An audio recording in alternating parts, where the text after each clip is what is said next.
Welcome back to Digesting Dark, where we are tackling the Netflix series Dark one episode at a time. For this podcast, we rewatched Season 2, Episode 6, titled The Endless Cycle, and we're here to talk all about it and what this episode means leading up to the third and final season coming out in less than a week on June 27th. My name is Zach Brooks, and I am joined by the 2019 Jonas to my 2020 Jonas, Aaron Brooks. Hello. Hello, how's it going? Good. Did you enjoy traveling back almost exactly 1 year ago today? Yeah, it was a blast from the past, if you will, or for me, the current, since I'm the 2019 Jonas. That's true. Yes, June 20th, 2019 is the entire episode of this one that we just watched. It is the day, not the day before. I think we kept saying the day before Michael killed himself. It is the day that Michael kills himself. Mm-hmm. And we get to see everything that was going on in June of 2019 before the show even started and where all the characters were before the show started. Yeah, this is a great episode. Yeah, it's the closest Dark gets to a bottle episode, I would say. Mm-hmm. Yeah, it's pretty contained. They could have spent a whole season on this. Like this day. That's true. Yeah, there's just so much. There is a lot here. So of course we are going through every episode of Dark. Only a few of them left before we get to season 3, and season 3 is coming out this Saturday on June 27th. And once we get to season 3, then we will switch from a rewatch podcast to a first watch podcast, and we will be doing discussions of every episode of Dark as we watch them, probably averaging about one per day or so. So make sure that you subscribe to Digesting Dark on your favorite podcatcher. That way you can know when our next episodes are all dropping over this next couple weeks. Subscribe on Apple Podcasts, Google, Spotify, Player.fm. We're also on YouTube. If you prefer to listen to podcasts on YouTube, you can subscribe on there too. And keep sending us feedback. We're compiling some feedback to do a Season 3 preview show sometime towards the end of this week. So we'll do some Q&A in that and some preview. Yeah. And just with the feedback show, we are not watching any season 3 material ahead of time. So we haven't watched any trailers. We haven't looked at any stills. We haven't looked at any leaked photos. We're not on Reddit. So if the questions could avoid those types of spoilers, obviously it's a little late to be saying that now, but just moving forward. Yeah, that's good. I don't think I haven't gotten any feedback in that's related to the trailer. I had one person ask me if we were watching the trailer, and I said not until probably till we finish season 3. Mm-hmm. Yeah, please avoid that's a good point. Please avoid the trailers. And of course, once we get to season 3, send in your feedback, but be careful sending in feedback because we're not going to be binging Dark. We're going to be going through one episode at a time and really taking them in. So, it's going to take us about a week or so to get through the whole season. Mm-hmm. Yeah, there's no rush here, so you can listen to our once this is done. Yeah, once this is done, then there's not much. Although the creator is working on another series for Netflix. Oh, he is. Yeah. Awesome. Do you know anything about it? No, I know that he's been working on it since Dark's been finished. So cool. Good news there. Yeah. And yeah, I haven't taken in any season 3 stuff. Although I do follow Dark on Instagram. And their Instagram is like the way it's set up is very cool. It's very artistic what they do with the photos. Mm-hmm. Yeah, I don't think they'd be dumb enough with any of their marketing to really spoil anything. So. Yeah, I probably will unfollow them or mute them once the new season starts, just so I don't accidentally. That's true. Yeah, that's true. Before we get started, I do have a friend that has started watching Dark from the beginning, so he's definitely not listening to this because he's just finished season 1, and I was texting with him today because I told him, don't Google anything, just text me when you have questions about this show. And I was mentioning how I think it's funny the way that they say Noah on this show with their German accents, and he said, what do you mean? He's like, is there a subtitled version of this show? So he watched all of season 1 dubbed and did not know that there was a subtitled version of this show. Maybe he's picking up on things that we're missing. Well, he said it's actually easier to pay attention to the show with it without having to read it, which I can understand that, especially taking notes. It probably would be easier to watch this. I don't know, judging by that person, if I really believe that, or like that. Well, I think from a casual, it's probably from a casual perspective, it's easier to follow what's going on. But I would this isn't a show to watch from a casual perspective. Right. I think you probably miss a lot of the subtleties. Yeah, so I think that is more what happens, and I I don't know. There's a certain emotional disconnection you have when it's like ADR like that for me. Yeah, well, I mean, it's not like they get great actors to do the voices that I know of. So, it's a Noah little bit of. yeah, exactly. So, yes, well, shout out to Jeremy if he's ever catches up with these and then rewatches and listens to the podcast. Hello. Thank you for joining us. This is us from the past talking to you in the future. So, all right. Well, let's start talking about this episode. I did call it The Endless Cycle. It is actually called An Endless Cycle. So maybe a clue that it is not the only cycle. This is just a cycle. I don't know. So we start with basically Adam's version of the dark character chart. It is his wall of photographs. I actually paused on this for a second because I was just getting my notes set up and I just had that up, but I wasn't able to really zoom in or see much except the way it's set up is it does have the 4 family photos, and then off of those, there's lots of individual photos of people. So I think it's basically like the, on-screen version of the character chart that I've drawn out for this show. Yeah, I mean, I don't know if I was looking for things, but it just seems like everybody had a circle for their family except for the Conwalds, which was just 4 people in a square. Interesting. So, like the individual photos, you mean? Yeah, the individual photos like arranged within the families. Like the Doppler family photos were arranged in a circle of all the individual photos. So were the Nielsen's. So were the Tiedemans, but the Conwalds were in a square and only 4 of them, while the other ones were like 3 or 6 or so photos. So just seems a little different. And there were like some spots where there were people still sitting out who like weren't belonging to anybody. So I think I saw that too. The outliers. Yeah, I think even Adam at this point, still 99 years and knowing everything about everything, doesn't know everything. Yeah. So there's a lot of talk about how we understand less than half of what's out there, or whatever, throughout the series, kind of that kind of talk. So not everything. Yeah. I mean, it would make sense if Adam still doesn't know everything because, Adam is probably just playing the role he's always played in each of these cycles, and he thinks that he's changing things. He is Jonas, after all, and Jonas keeps thinking that he's changing things, and as we found out in this episode, he didn't change anything. He came back and he gave Michael the idea to kill himself to keep the cycle going. So, we also see after those photos, we see a lot of scenes, mostly from the season 1 finale. I noticed in reverse. Yeah, does it start in the past or in the future? He asks, and then it shows all these scenes in reverse. Yeah. I wrote down I wrote down every scene, but I'm not sure if there's a rhyme or reason to it, or if it's just kind of showing some different scenes. Yeah, I wrote down a couple of them too. I think that it was more just showing like important stuff that happened in the season 1 finale, because you see like the bunker getting covered up, which seems to have no relation really to what's going on in this show. So yeah, but then it shows like Bartos like pushing Jonas. Yeah. Like Alexander running. One part it shows that wasn't in any of it was when Alexander / Boris is running with his hood on, all the way on. It shows that, which never was in any of the. So maybe it was just a scene that was cut in some footage they had. Yeah. But that was the only scene in there that was shown that they never showed anymore. That was. He wasn't running with his mask on? They didn't. Not this specific shot that they showed. It's definitely not a shot. So yeah, it might just be extra scenes, but I noticed them. I did think it was a little odd for them to show Alexander running, just with everything. It doesn't seem like an A plot, although it does take a bigger role in this episode and throughout the rest of the season. So I guess they're just setting that up. Yeah. And it ends with Jonas yelling "Mikkel, Mikkel," after Mikkel has disappeared into the caves. So yeah, is there a beginning and an end, or is everything just connected in one endless loop? Right. So, all right, then we go to the credits. When we come back, we see Jonas once again waking up, although he's waking up much more peacefully than we see him waking up in a lot of this show.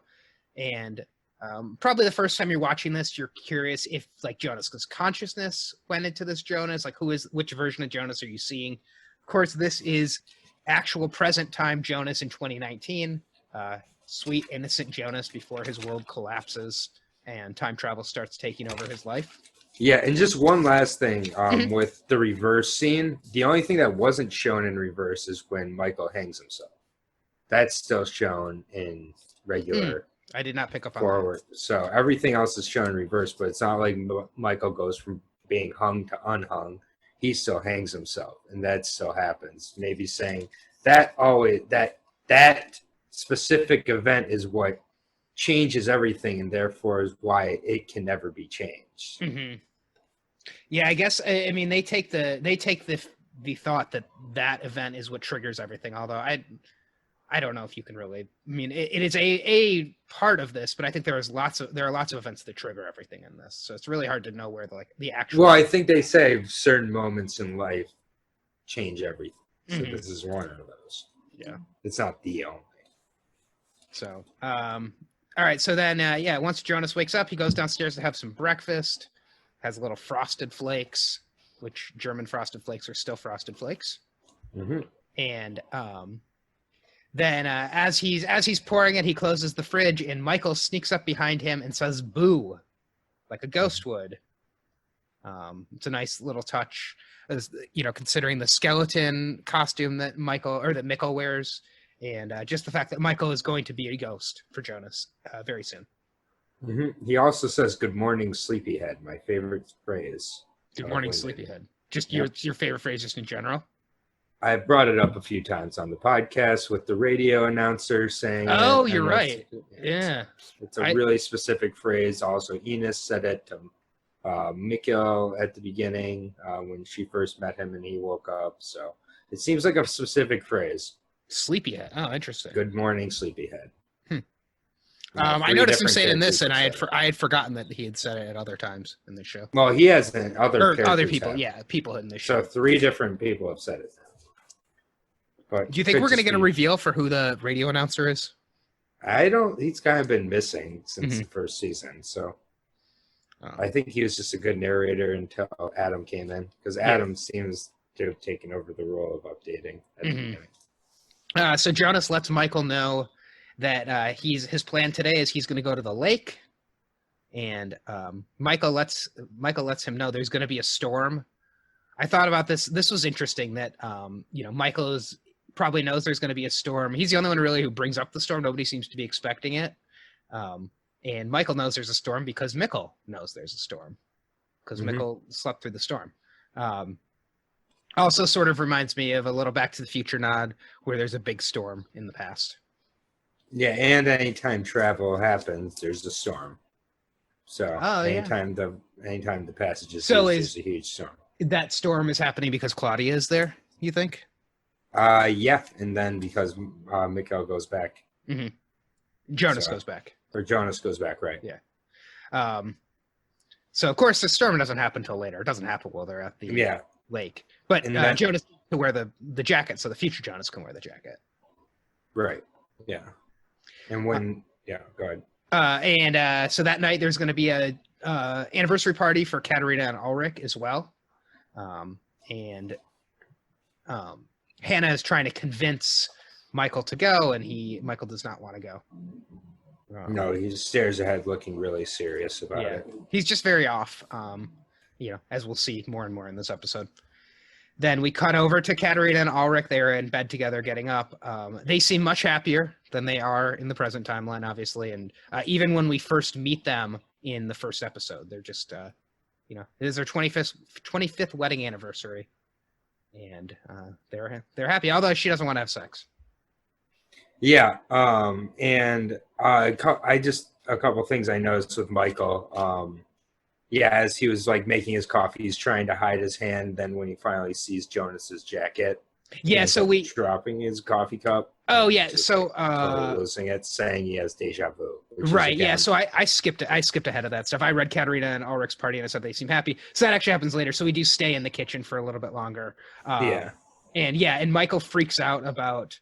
You can see he's starting to kind of have panic attacks when he sees Jonas. He sees the yellow jacket, and like you said, his hand starts shaking, and he's trying to hide that, and he's just very jumpy in general.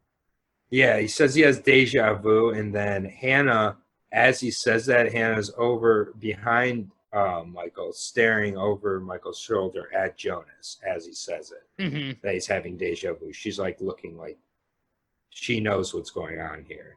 Yeah, and she starts to kind of awaken to what's going on a little bit more later in the episode too. But she definitely seems to be a little odd in this scene. Yeah, after she stares at Jonas, she says to Michael he needs to start getting out of the house. Michael says he has to finish his painting. Yeah. So, and then unsettling music plays. Yeah, and I think you brought up some stuff in the last couple of podcasts about Mikkel being drugged so much that he kind of doesn't remember who he is. And I think that this lends a lot of credence to that. This episode lends a lot of credence to that. He talks about how things start to fade away and it feels like a dream. And it would make sense that Mikkel becomes Michael and kind of forgets where he came from more and more. And things just feel like deja vu, things that you saw in a dream that happen as he gets more and more to the present.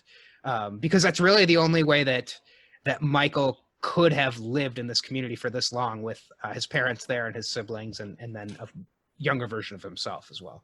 Mm-hmm. Exactly. So, all right, then we see the kids all biking to the lake. Again, they look happy. Everybody is very colorful. Yeah. And everybody is so colorful. It's such a markedly different world than the world we're introduced to at the beginning of the show even. Did you notice anybody wearing any specific colors in this scene? Purple stood out for Jonas. Mm-hmm. For me, the light blue of Bartos stood out. Other than that, Magnus has like jean shorts, so that could everybody. Everybody's. I just definitely noted everybody had very different colors for it being the exact same time period. Yeah. I just noticed that in general everybody was very happy, and that's why everything seemed right. I even got confused in my own notes because I wrote they seem happy in my notes about Hannah and Michael, but I also wrote the same thing about Katerina and Ulrich a little bit lower down. Yep. So, and we do see that Jonas is wearing that kind of maroon purple shirt with the yellow jacket that he brings with him. And then from there, we see the church in the future. So my theory was wrong. They did not get rid of the church. That church is still there in 2019.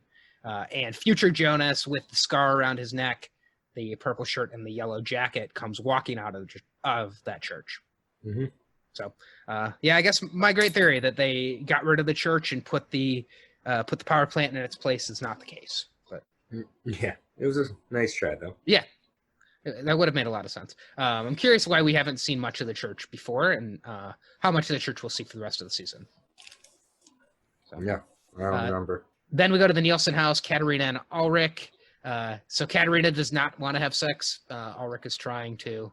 So, but in general, they seem happy. And then Mikkel barges into the room. This is child Mikkel, and he has red spots all over him. I think they say rubella. Yeah, but they say he has rubella, but they say he has red spots. Yeah. So like chicken pox. I don't really know what rubella is. I guess it's probably like chicken pox. Yeah, I'm not sure. And Ulrich says, of all the days for you to get sick, this is the one. We see then Alexander, so we check in with him. You said that, you mentioned that he was in the opening scene, the shot of him running. He is looking at a newspaper, and they're talking about the Marburg murder 33 years later, and that it's unsolved. Mm-hmm. So it looked like it was two people who were murdered 33 years ago. So, and is this 33 years exactly? Like, did this murder take place? I mean, clearly this is what he was involved in and what he was running from. But this is June, and so 33 years ago, if this is 1986, it's June of 1986. We don't see him actually running in the forest until October of 1986. So, yeah, I'm not sure. Maybe they're just saying like it's around 33 years, or did something happen and then he was on the run for a couple months and ended up in Winden?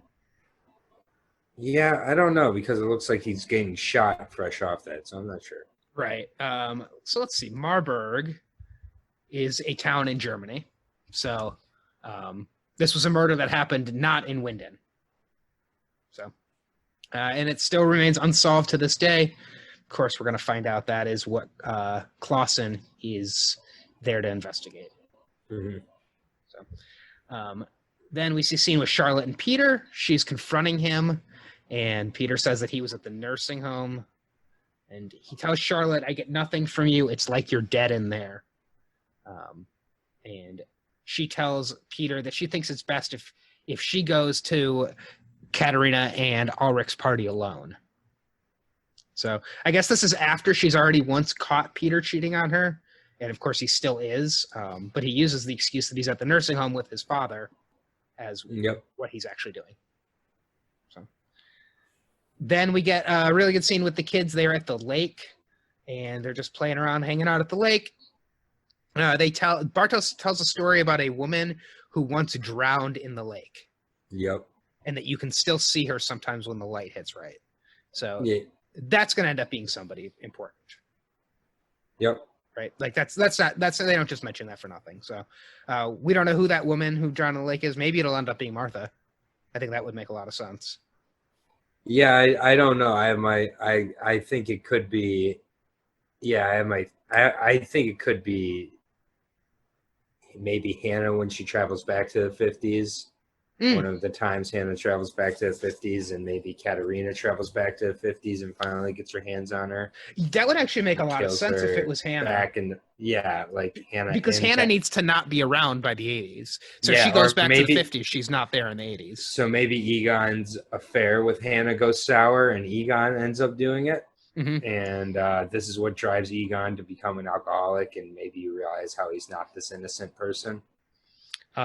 And this is, so just trying to think if this is Egon doing this, then this is Bartos's great grandfather who did that murder, and Bartos is talking about it.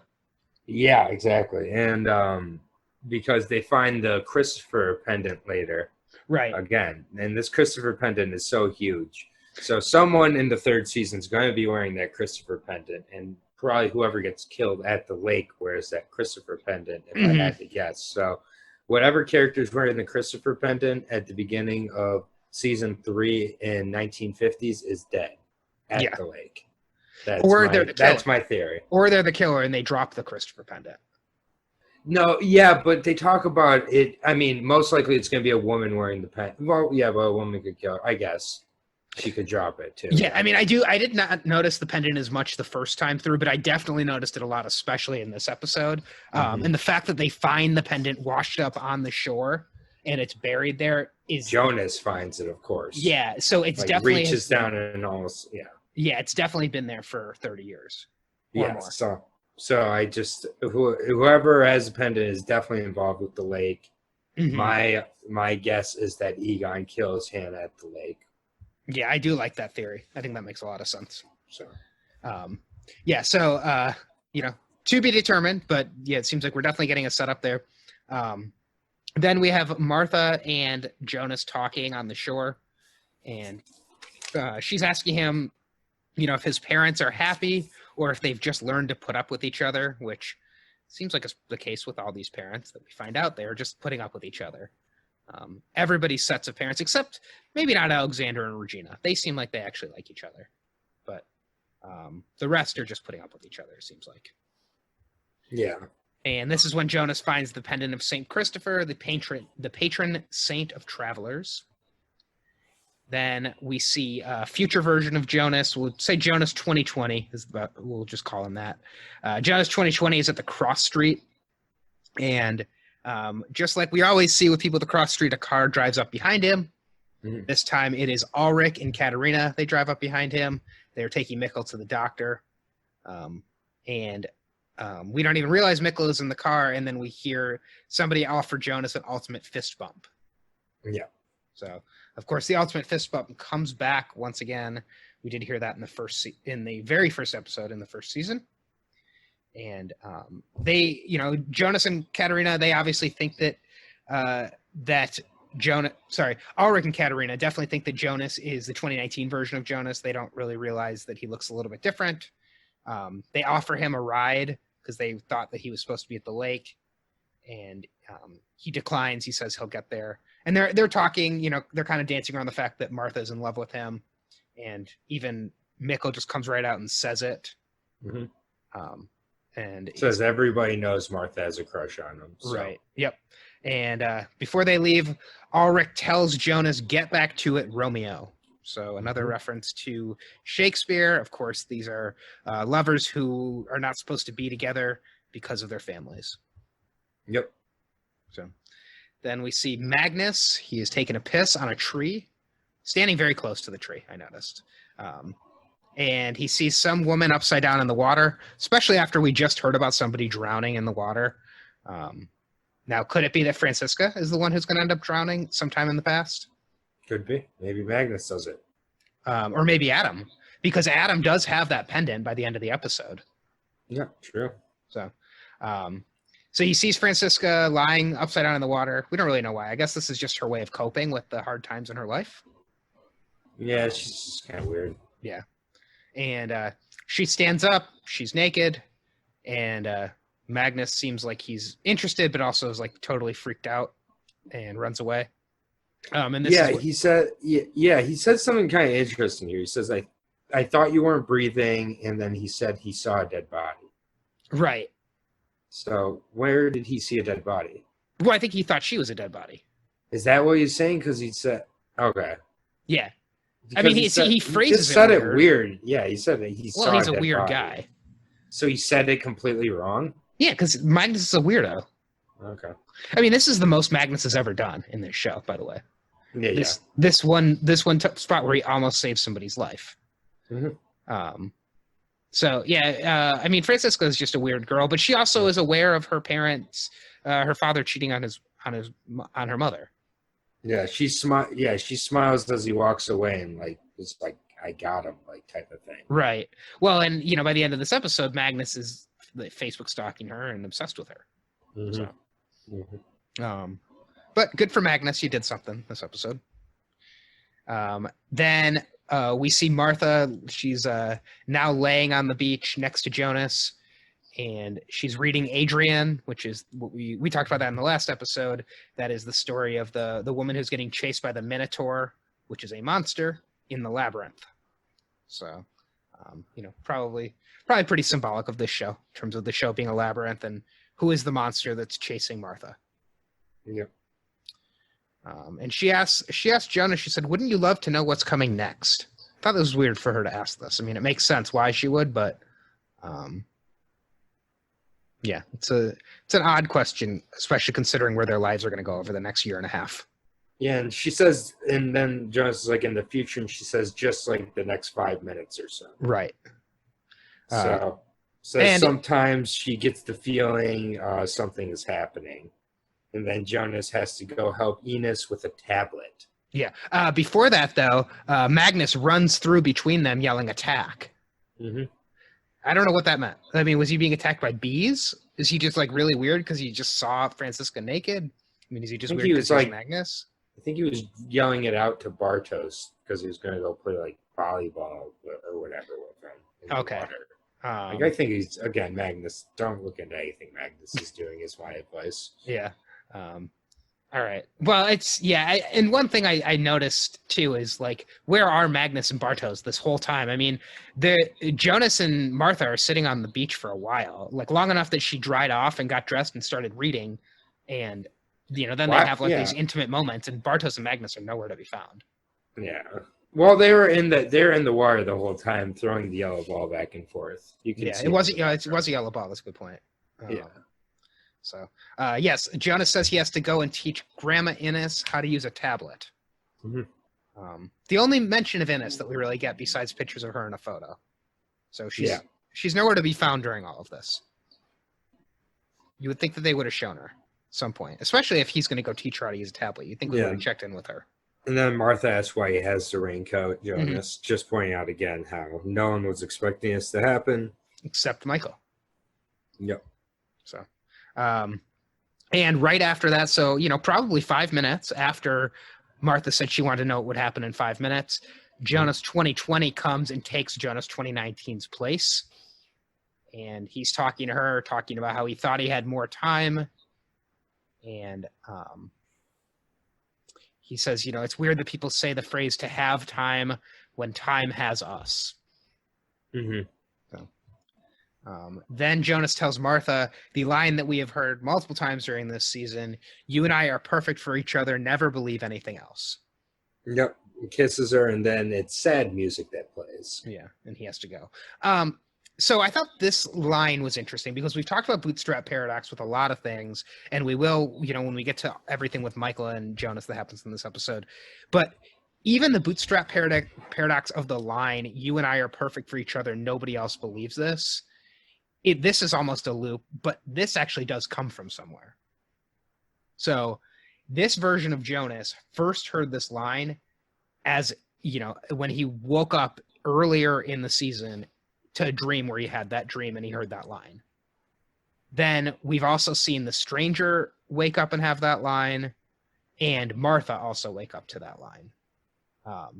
But the Martha who wakes up to that line in the timeline version, that's a 2020 version of Martha. So the beginning of this line, "You and I are perfect for each other, nobody never believe anything else," came from Jonas's dream at some point earlier in this season.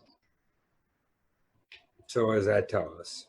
That something is coming from a dream, that an idea is actually coming from a dream, because as far as we know, Jonas never heard this phrase before that dream. And then says it, and then the stranger remembers him saying it, and Martha remembers him saying it, and they wake up to the dreams from it. Now, I thought what would have been really interesting is if during the scene in the bedroom, Martha said that line back to Jonas, so that to the younger version of Jonas, so then it would complete the cycle there. But that cycle never completes. Yeah. So 2019 Jonas doesn't ever hear this phrase. The first time he hears it is when he's in a dream. So, yeah, it just seems like that is one of the only unfinished loops that we've seen of these kind of devices. So, yeah, and then he kisses her. They have an intimate moment, and then he has to go. So he is out of time. So, do you think this was just him following his passion and just wanting to do this so badly? He's just so in love with Martha.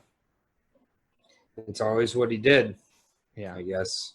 Because it is what he did, because then it gives Martha the idea to come onto him later in the episode, which sets off their almost love, which is derailed because of Michael killing himself. Right. So, all right, then we get to the party. Or before we get to the party, sorry, we have Ulrich and Katerina. They're arriving at Hannah's house. I'm not sure why they stopped by there, but I don't know. They just had to drop something off, apparently.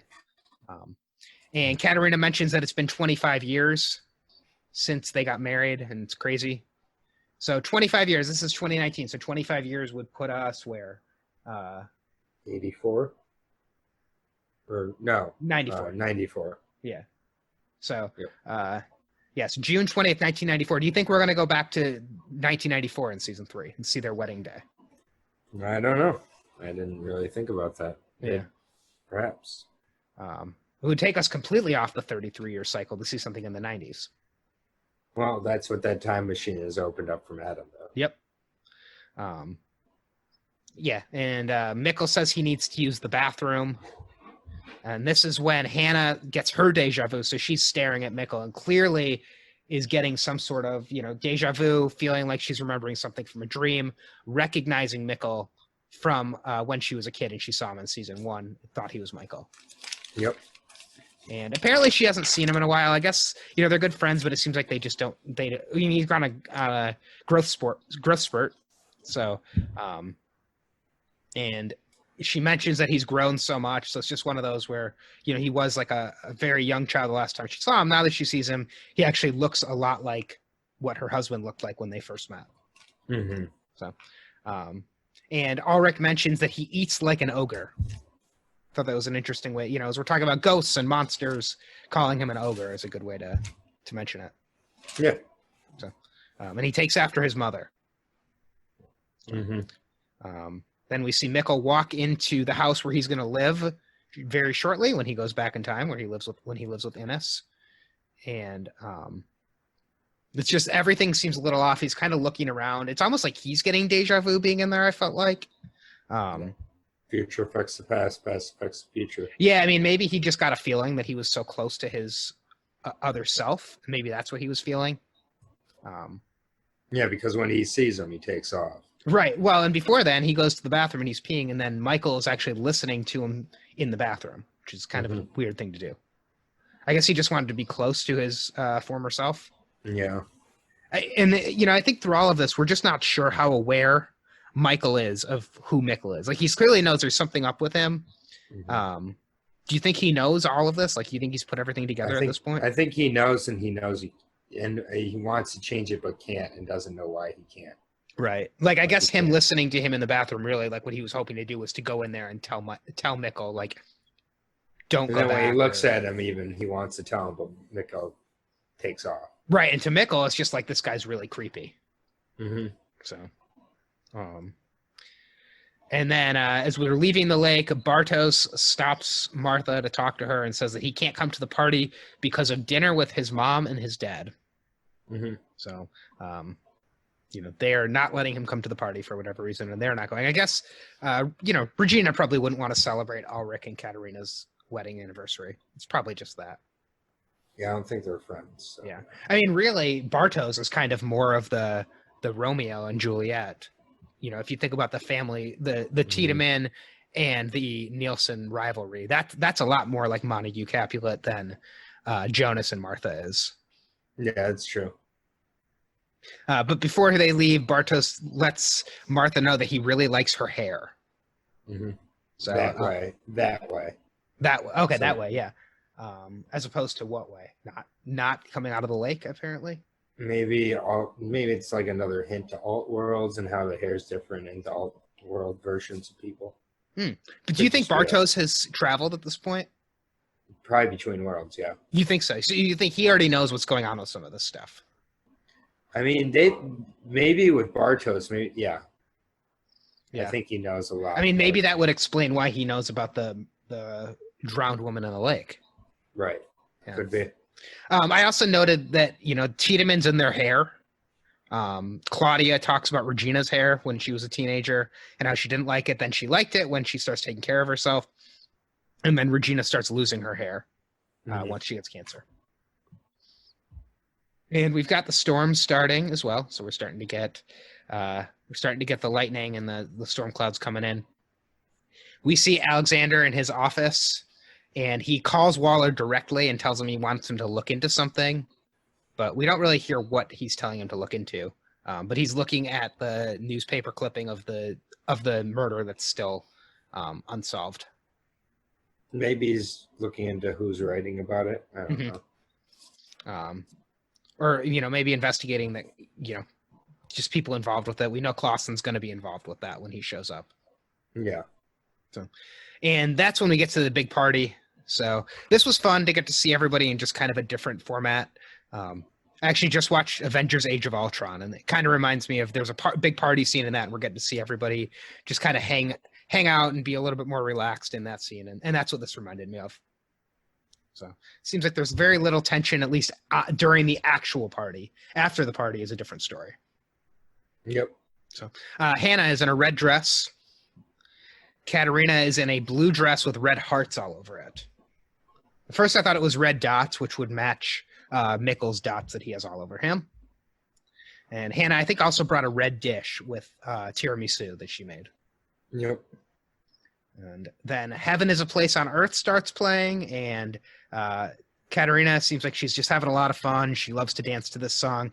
The camera follows her around the party, and we get to see some of the other people who are there. Trante is there. We get to see an old Trante for the first time in a while. We have not seen any version of Trante, really, for a while. And he was telling Magnus that he should get his driver's license. Yeah, they say, Jana and Trante say they're proud of Magnus. Driver's license is the next step. So what are they proud of Magnus for? He saw boobs today. Well, that's I don't good. know. Driver's license is next. Yeah. I don't know. I guess just, he's maybe completed a grade or something. Do you think there's any connection to Clausen not having a driver's license? I doubt it. Yeah. I mean, I don't think Magnus is Clausen or anything like that. It's weird that driver's license is brought up again. Maybe it's just a German thing that not everybody gets a license. Yeah. So I don't know. Charlotte is there, and we see Charlotte and Hannah interacting. I was trying to think if I guess we have seen Charlotte and Hannah interacting in the bunker, but to me, it's like at this point, there's not really like much reason to think Charlotte and Hannah have much connection. Yeah, and then they both lie about their husbands and say Yeah. they're under the weather.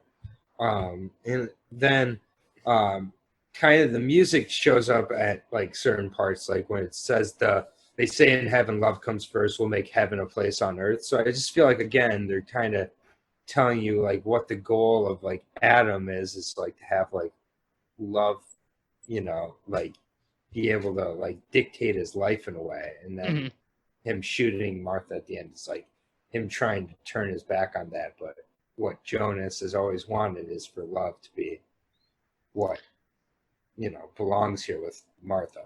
Mm-hmm. In order for that to belong, everybody will have to be dead, I think. And they do talk about that shortly, but heaven on earth, another word for that would be paradise, and we've heard paradise brought up a lot. Yeah, exactly. And everybody has their own definition of that. Right. Everybody thinks they can create paradise. So, and I thought it was a good line from Katerina. She said to Ulrich, "Dance with me, you old man." Of course, we've seen old man Ulrich quite a bit in the last couple episodes. So, Jonas comes back home, and 2020 Jonas comes back home, and he's in his room. There's mournful music playing, and then his father sees him in the kitchen and asks him, "What happened to your hair?" Or well, I guess this wasn't in the kitchen. This was in the bedroom. He asked him, "What happened with your hair?" So, Michael actually is noticing that this version of Jonas looks different. Martha, even though I was going to say, Martha, as close as she was to Jonas during that scene where they're kissing, she's not noticing that like all of a sudden he smells really bad and he looks different and he's dirtier. He's got a big scar on his neck, which I know he covered, but still. Yeah. Yeah. She was just caught up in the moment. But Michael is actually like noticing that there's something different going on with him. And Jonas says, "I know everything," and then says ultimate fist bump back to Michael. Yep. So, and that is that's a great way, sort of like the way that Adam revealed to Jonas that he was him.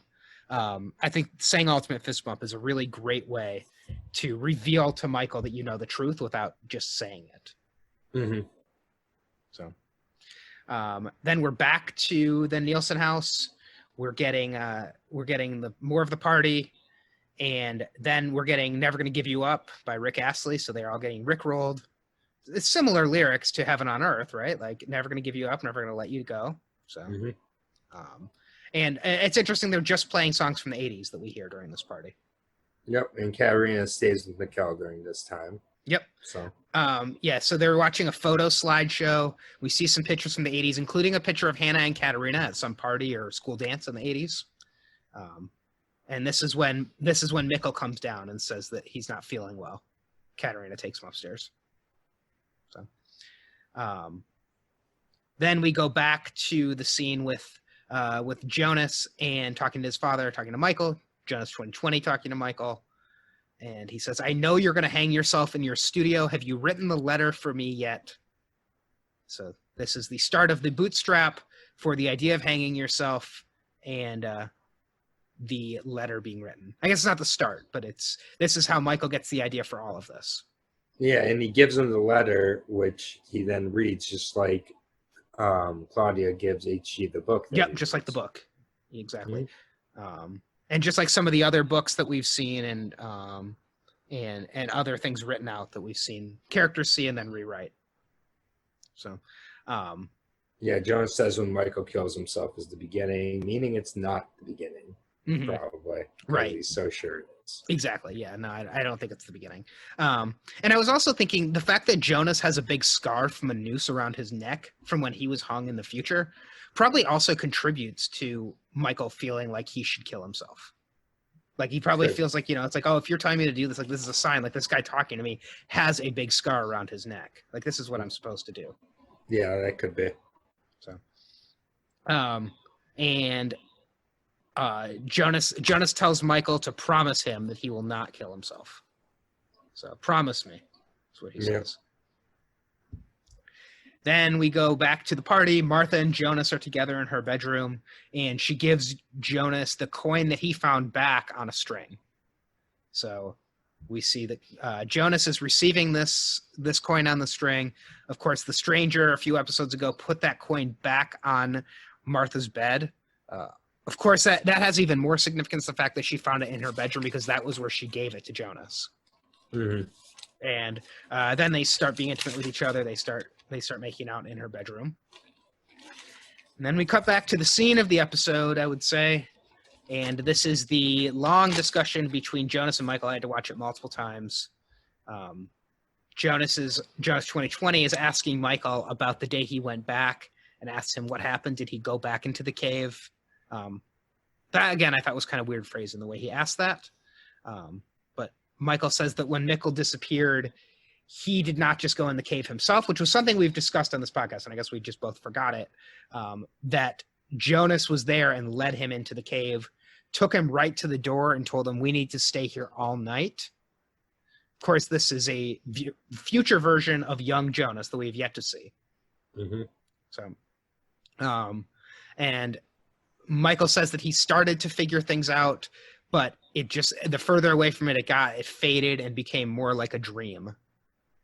So that could be because of the drugs Enos was giving him, also just from having to rationalize that he's a stranger in this world, that he doesn't belong in that timeline as well. Yep, and Jonas keeps saying he didn't do that. Right. Yeah, Jonas says he never let him into the cave. And Jonas still doesn't quite get this time travel thing. Maybe you haven't done that yet, but you will do that. Yeah. So, and it's not, I mean, the version of, it's not the stranger who let him in. This is a version of Jonas that's still, can't be much younger than this version of Jonas we're seeing here. Yeah. Michael says to Jonas, if none of this happens, you can't be born. He says that God does not err and God has a plan. And right at that point, old Claudia shows up. The white devil herself shows up. Yep. And she's talking to Jonas about Adam. And, this is like one of those things that just makes your head spin. She's telling him that he lied to you. He didn't send you back here to stop this. He sent you back here to ensure that this happened. Now, this was a part that I didn't catch the first time through, but Claudia says that she has seen a world without Jonas, and it is not good. Yep. So, he thinks that if he just erases his existence, as he says, if I stop Michael from killing himself, I won't be born, and then Adam, I can't grow up to be Adam, and Adam can't be this evil person.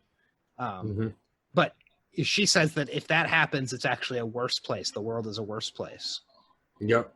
And it's just like we have to understand that our decisions don't just affect ourselves. Right. And she says we all have to make sacrifices. She Few describes characters bring up sacrifices. Yep. We get sacrifices brought up again at the end of the episode too.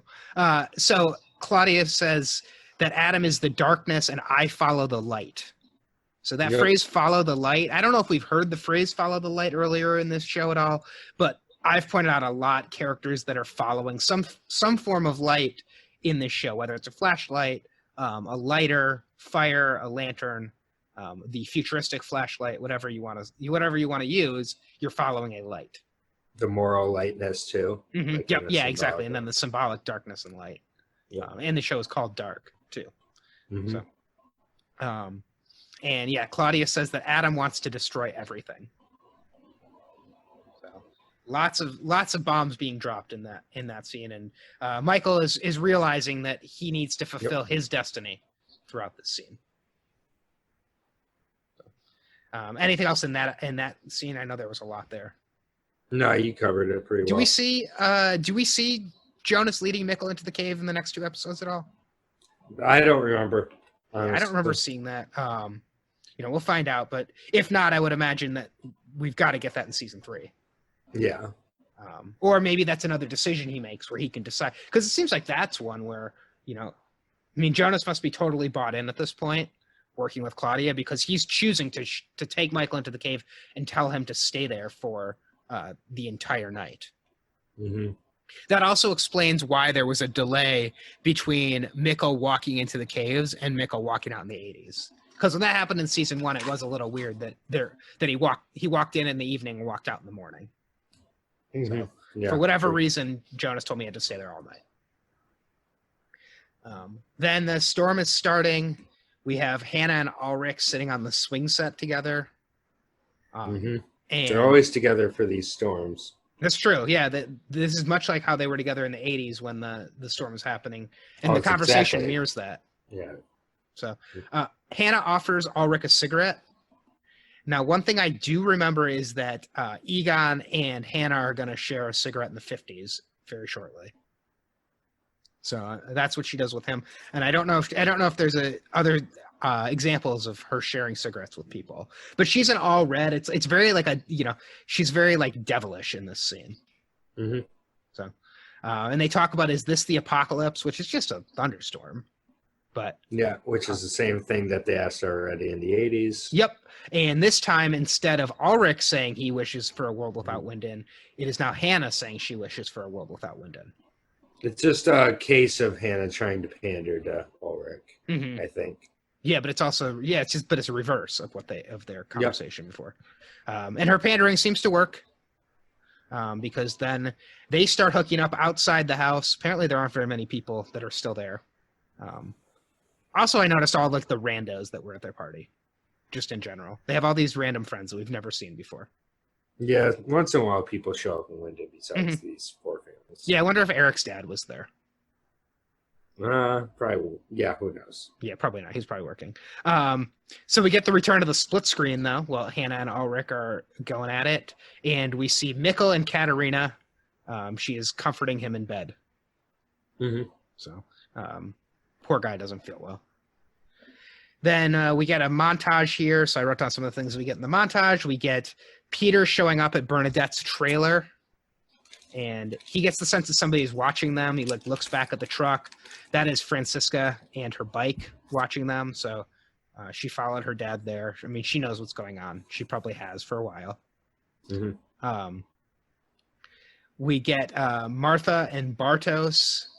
We get Martha and Jonas together, and they're starting to have sex. And we do see the lyrics. I did note one lyric from the song, "Hope is Wrong," came up on the screen when they're starting to get together. So, might just be interesting timing. And we see sad Bartos. He's having dinner with his parents, knowing he's missing out on Martha. And then we get Jonas 2020 and Michael. They're hugging, and Jonas goes to leave with Claudia as Michael goes upstairs to seal his fate. We get Magnus Facebook stalking Francisca. We get Charlotte coming home to an empty home.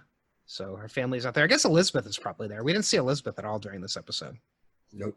So then we see Michael writing the letter to Jonas, and I have most of it written down. You probably have more of it written down, but he says, by the time you read this, everything will have changed. Everything that happened will have happened and can't be changed. Mm-hmm. You will see how everything is connected. The truth always finds a way. We don't know half of the mysteries. We're wanderers in the darkness. Yep. I realized that the paintings Michael has look like the God particle. Yeah, they're just like black blobs. That's true. They look exactly like the God particle. So maybe at some point in Michael's past, he had contact with the God particle. And just remember, he's like painting like what he saw. Maybe that's what he's covered with. Mm-hmm. And the black goo that when we see him in dreams and things like that. Yeah. Maybe or do you mean maybe? Yeah, no, the goo he's covered in. Maybe this is like his ultimate trick. You know, he's not. I don't know the things that Hannah said about him. Still, or Elizabeth said about him being like an ultimate show off and always want I don't know these things that may all still come to be true about him. Mm-hmm. I'm suspicious still. Mm-hmm. Yeah. Yeah, and I mean, he does have like paint and rips on his shirt, and he's just kind of messed up. His shirt is kind of messed up, so it's not like the God particle gets on you, but it could almost be symbolic of that as well. That he has the time and the God particle all over him symbolically. Yeah.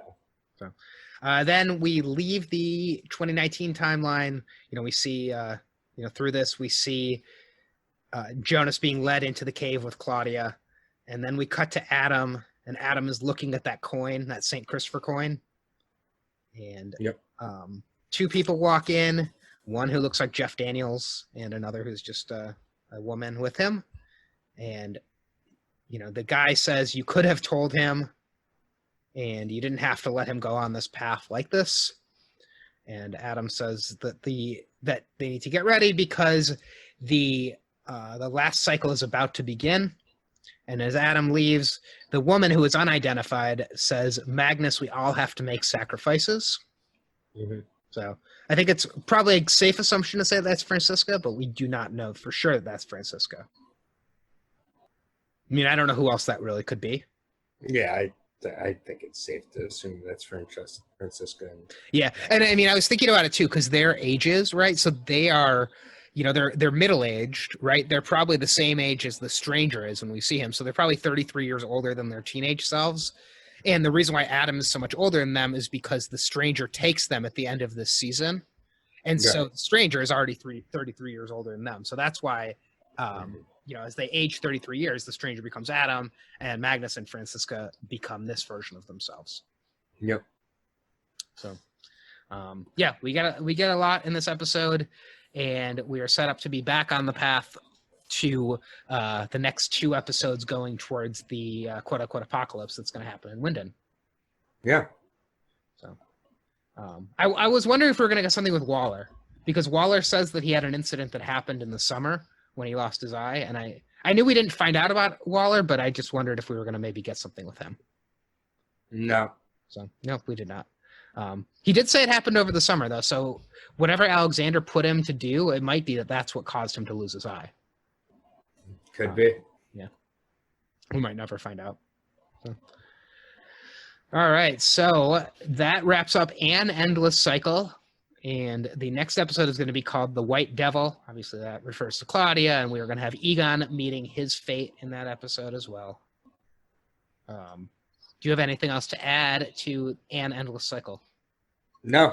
This was actually, for how much important stuff happened, an easier one to break down. Yeah, well, it's all in one timeline at least, so there's no jumping around in this one.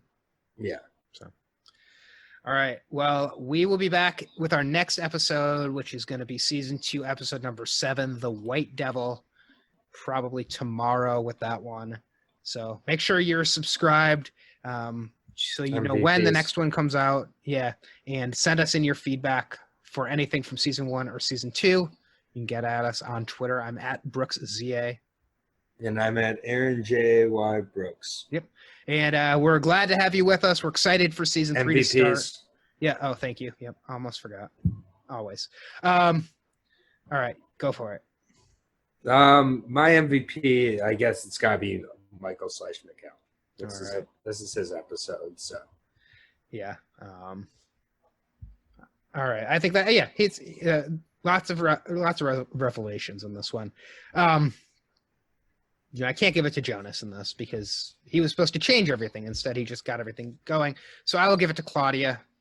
She is fighting for the light, following the light, and she shows up at the right time. She causes this big storm to happen, probably. So, all right. So our MVP rankings, we have Jonas with 5 still in the lead. Then we have Noah, Ulrich, Mikkel, and Claudia. Mikkel/Michael and Claudia with 3. Then Alexander and Egon both have 2. Trate, Elizabeth, Hannah, Charlotte, Gretchen, HG, Peter, Agnes, and Katerina all have 1. So that is our breakdown for MVPs. I did think about giving it to Magnus just because he actually did something in this episode. Yeah, we'll let him get it in, season 3. Yeah. Yeah, I mean, he's just been playing possum. He's going to be the one who's ultimately going to kill Adam or something. Who knows? Yeah. So, all right. Well, thank you for reminding me about MVPs. I knew I was like, I know we're missing something here. So, 2 more episodes for people to catch Jonas in the MVP awards for this season. So, all right. Thank you once again for joining us. We will see you next time for episode number 7 of season 2, the 17th episode overall, The White Devil. Ultimate fist bump.